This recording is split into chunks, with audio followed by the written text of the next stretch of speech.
ఇప్పుడు మనం చెప్పుకోబోయే టాపిక్ చాలా ఇంట్రెస్టింగ్ టాపిక్. ఏంటంటే యక్షిణి సాధన. మనం ఎక్కువ ఈ పేర్లు వింటూ ఉంటాం. యక్షిణి, ఆ యక్షిణి వచ్చింది, ఇది వచ్చింది, ఇది చేసింది, అది చేసిందని. యక్షిణి సాధన అంటే ఏం లేదండి.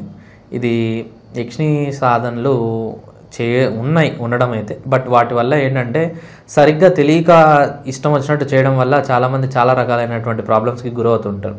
అసలు ఈ యక్షిణి సాధనల వల్ల మనం జీవితాన్ని ఆనందమయం చేసుకోవచ్చు. డబ్బు పరంగా కానీ, లేదా మన యొక్క వ్యక్తిగత జీవితంలో పరంగా కానీ, ఏదైనా కానీ మనం ఉన్న దానిలో ఇంకా ఎక్సలెంట్ అవ్వడానికి యక్షిణి సాధనలు అయితే ఉన్నాయి.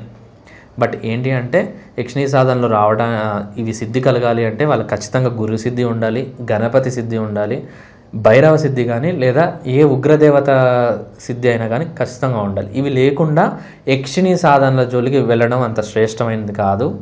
ఎందుకంటే యక్షిణీలు అనేటప్పటికీ వాళ్ళని కంట్రోల్ చేయగలిగే పవర్ మనకు ఉండదు. అందుకు భైరవ సిద్ధి కంపల్సరీ. భైరవ సిద్ధి కావాలంటే నీకు గురువు గణపతి సిద్ధి కంపల్సరీ కావాలి. సో యక్షిణీ సాధనల జోలికి ఇష్టం వచ్చినట్టు చేయకండి. మీకు దీన్ని సొంత ప్రయోగాల కింద ఎప్పుడే కానీ ఈ సాధనలు చేయొద్దు.